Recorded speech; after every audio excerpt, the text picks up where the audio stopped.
సుధ గారు,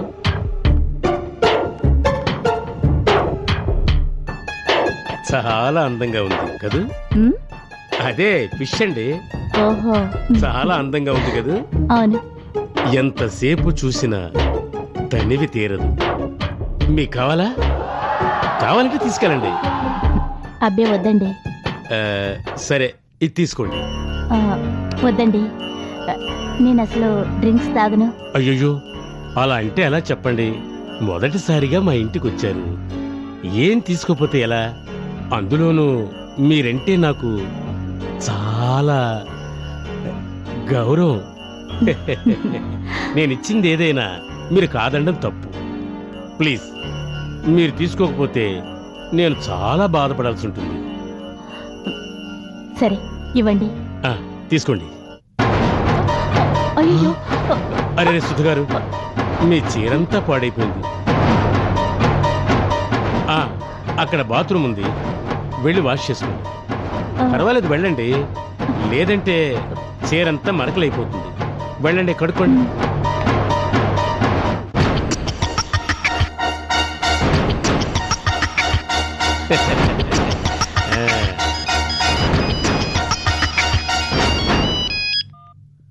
హలో, ఆ డాక్యుమెంట్స్ చూసి చెప్పాలా? ఓకే ఓకే, ఓ 2 నిమిషాలు రవీంద్ర.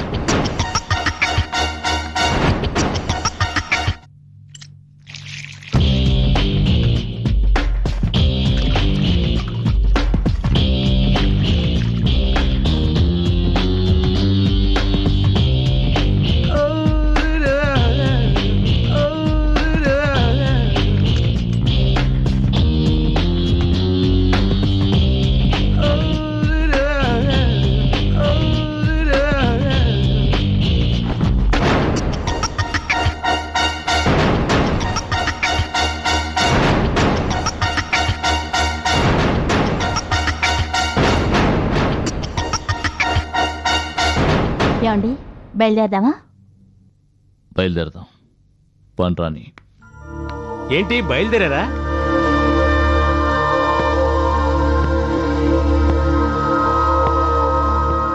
చూసావా? ఆ? అదే, ఏదో డాక్యుమెంట్ చూడాలన్నావు కదా. అదా? చూశాను. అది సరిగ్గా ప్రింట్ అవ్వలేదు.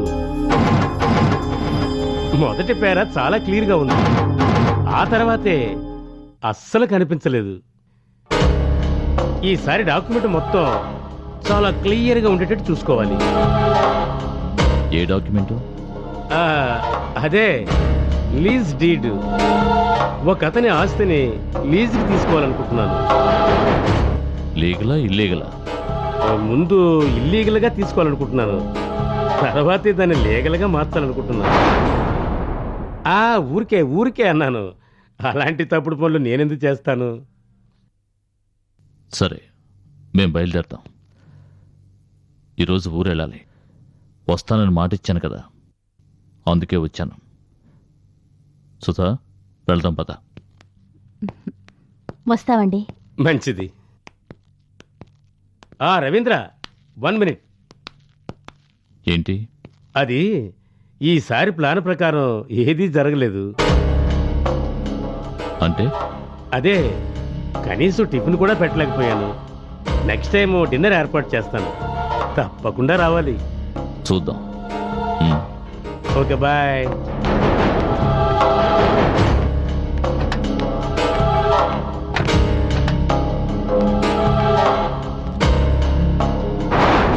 బాయ్, ఉంటాను మేడం. Bad luck. ఏం చేద్దాం? Better luck next time. పూజ విషయంలో లాగే టీచర్ హత్య జరిగిన ఏరియాకి రవీంద్ర వెళ్ళాడు. ఇంతవరకు జరిగిన హత్యలకి ఈ టీచర్ హత్యకి ఒక్కటే పోలిక. అందరూ ఏదో ఒక తప్పు చేసిన వాళ్ళే. పూజ విషయంలోనూ టీచర్ విషయంలోనూ మనం ఇద్దరిని అనుమానించాం. ఒకరు రవీంద్ర, ఇంకొకరు రంగస్వామి. ఈ రంగస్వామి నోరు తెరిచి నిజం చెప్తేనే మనం ఎలాంటి నిర్ణయానికైనా రావచ్చు. ఎస్, ముందు వెళ్ళి ఆ రంగస్వామిని ఎంక్వైరీ చేయాలి.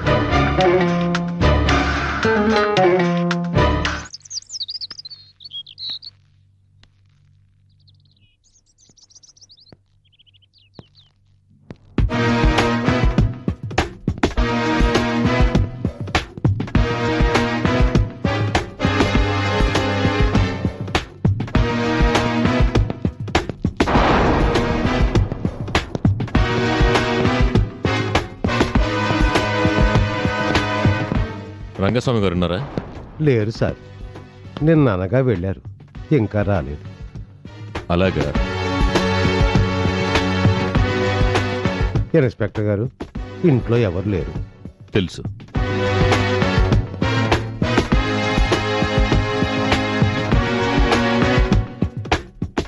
ఈ ఇంట్లో నువ్వు ఒకడే ఉంటున్నావా? అవును సార్, ఆయన భార్య బిడ్డలు? ఫారెన్లో ఉంటారు సార్. ఇది ఆయన ఇల్లా? అవును సార్, అప్పుడప్పుడు వస్తుంటారు. ఐసి. హలో. అక్కడ ఇన్స్పెక్టర్ నరసింహ గారు ఉంటారు, ఆయనకి ఫోన్ ఇవ్వు. అలాగే సార్. Sir phone. నాకా? అవును సార్.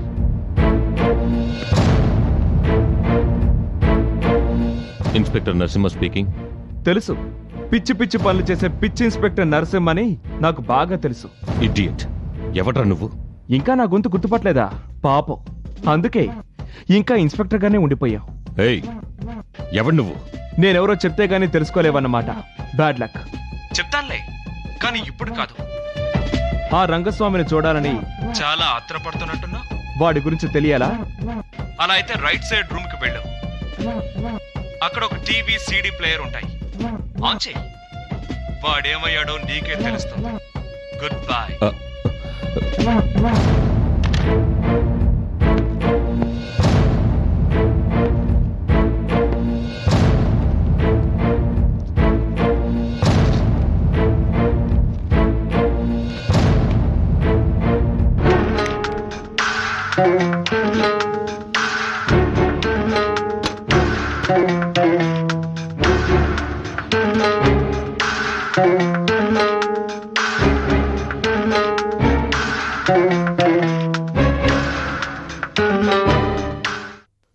ఇన్స్పెక్టర్, ఏంటి అలా చూస్తున్నారు?